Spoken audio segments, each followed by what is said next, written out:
बात नहीं कर रहा हूँ कि इकाई के रूप में हर आदमी की उसकी समस्याएं अपनी होती है। अब आप देश के लिए जीते हैं, आप देश के नागरिक हैं और देश के लिए कुछ करना चाहते हैं, तो ये देशभक्ति की भावना हमारे अंदर कब आती है? जब हम देश के बारे में सोचते हैं, देश हित की बात सोचते हैं, देश के कल्याण की बात सोचते हैं और देश में रहने वाले लोगों की बात से सोचते हैं। तो ये सोचना हमारा कहाँ तक जायज़ है? अब हम अपने गांव से ही लेते हैं। अगर हमारे गांव का विकास होगा तो लोग गांव के खुश होंगे और उसके लिए भी कोई ना कोई जनप्रतिनिधि होता है, जैसे सरपंच होते हैं, गांव के प्रधान होते हैं, या फिर कहना चाहिए पंचों की सरपंचों की एक कमेटी होती है, टीम होती है। उसके आगे भी तो और बहुत से लोग होते हैं और इसी तरह हम आगे कस्बों में जाते हैं, कस्बों में और बड़ा हो जाता है तो प्रतिनिधि वहाँ से भी चुने जाते हैं और यही जनता चुनती है। फिर हम ज़िले के स्तर पर बात करते हैं तो ज़िले के स्तर पर हम और ज़्यादा विकास कर सकते हैं, अपना खुद का व्यक्तिगत विकास और अपने समाज का, अपने लोगों का, अपने परिवार का। फिर हम जाते हैं ऊपर राज्य। अब हमारे राज्य में कई ज़िले होते हैं, ढेर सारे ज़िले होते हैं, तो उनके बारे में सोचना हमारा नैतिक कर्तव्य हो जाता है, नैतिक ड्यूटी हो जाती है। तो हमें फिर उन सब के हित के लिए काम करना होता है। तो ये फिर इससे भी ऊपर जब हम जाते हैं तो एक कमिश्नरी हो जाती है, यानी कई ज़िलों का एक मंडल बन जाता है। उसके बारे में भी हम सोचते हैं, उसमें भी काफ़ी लोगों का एक समूह होता है, एक जागरूकता लानी होती है हमें। तो ये जागरूकता लाने के लिए हमें सब काम करने पड़ते हैं, क्योंकि हम इस देश के लिए बने और देश से बने, देश हमारे लिए है, हम देश के लिए हुए। तो ये करते करते जब हम आगे बढ़ते हैं तो हम ऊपर तक जाते हैं। कोई एमएलए चुना जाता है, वो अपने क्षेत्र में कार्य क्षेत्र में उसका कार्य क्षेत्र होता है अपना, वहाँ के लोगों को विकास की बात करता है, सोचता है और उसी के लिए उसको चुना जाता है। फिर हम एमपी लेवल पे बात करते हैं, एमपी अपना काम करता है और भी उसका बड़ा कार्य क्षेत्र हो जाता है। फिर हम मंत्री बनते हैं, बड़े मंत्री बनते हैं, राज्य के मंत्री बनते हैं, फिर हम और भी ज़्यादा कैबिनेट मंत्री बनते हैं, पूरे देश के मंत्री बनते हैं। अलग अलग बड़े बड़े विभाग हमें सौंपे जाते हैं, जिनके हम काम करने के लिए तैयार रहते हैं, जिनके लिए ऐसे विभाग होते हैं वो बड़े होते हैं, बहुत बड़े विभाग होते हैं। और हमारी जो ये कार्य प्रणाली है ये इकाई से शुरू होती है। मैं एक इंसान हूँ, एक आदमी हूँ, आप मुझे मज़दूर कहते हैं, लेकिन मैं भी एक हूँ। जब वोट डालने जाता हूँ तो मेरी भी ज़रूरत पड़ती है। और ऐसे कितने देश के मज़दूर हैं, लाखों करोड़ों मज़दूर हैं, जिनका हम भला चाहते हैं, जिनकी हम तरक्की चाहते हैं, विकास चाहते हैं। तो ये विकास जब ही होगा, सर्वांगीण विकास तभी होगा जब हम अपने आप का विकास करेंगे, अपने परिवार का विकास करेंगे, अपने समाज का विकास करेंगे और अपने राज्य का विकास करेंगे, ज़िले का विकास करेंगे, तहसील का, ब्लॉक का, थाने का, हर जगह का करेंगे और जाते हुए हम ऊपर तक जाएंगे।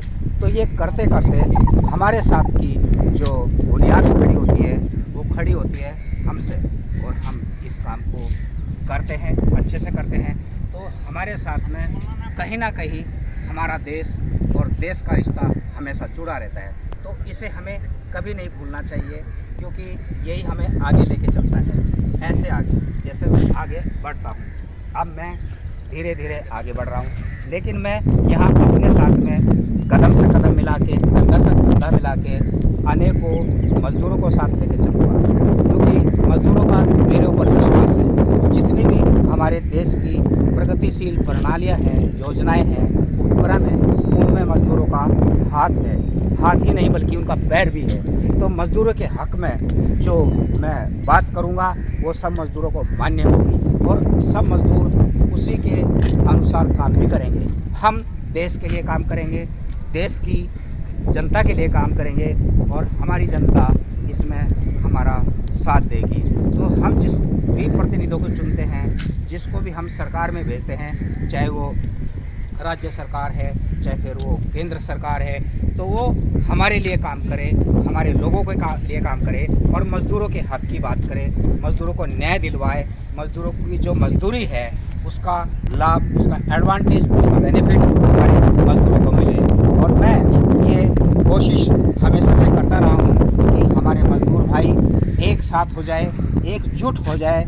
चाहे देश के किसी भी कोने में आप हैं तो आप मुझसे जो भी चाहेंगे मैं आपके साथ कंधे से कंधा मिला के, कदम से कदम मिला के आपका हमेशा साथ दूंगा। और जिस भी तरह से आप मेरे से साथ चाहेंगे मैं वैसा ही साथ दूंगा। तो आपका समर्थन और आपका सहयोग, आपका योगदान हमेशा मेरे साथ बना रहेगा और मेरा समर्थन और मेरा योगदान हर मज़दूर के साथ बना रहेगा। कोई भी मज़दूर अपना परिवार है, अपना समाज है और अपना ही देश का मज़दूर है। तो हम मज़दूरों के लिए देश में ही नहीं पूरी दुनिया में आवाज़ उठाएंगे और ये आवाज़ एक हो जाएगी और इस आवाज़ को हम और बुलंद करेंगे, और ज़्यादा बुलंद करेंगे। तो इसीलिए मैं आज आपके सामने आया हूँ, आपके सम्मुख आया हूँ। तो जो भी इस खुले आसमान में और ये फैला हुआ समंदर है, अरब सागर है, ये उगता हुआ सूरज है और ये चलती हुई हमारी किश्तियाँ हैं, नाव हैं, ये मछलियाँ पकड़ते हुए हमारे मज़दूर हैं जो अपना पेट पालते हैं, अपने परिवार का पेट पालते हैं। बस मैं यही कहना चाहूँगा कि बस हम सब एक हो जाएं, हमारा काम एक हो जाए और एकता में ही ताकत है, एकता में ही बल है, ये तो आप सब जानते हैं। तो हम सब एक होके रहेंगे।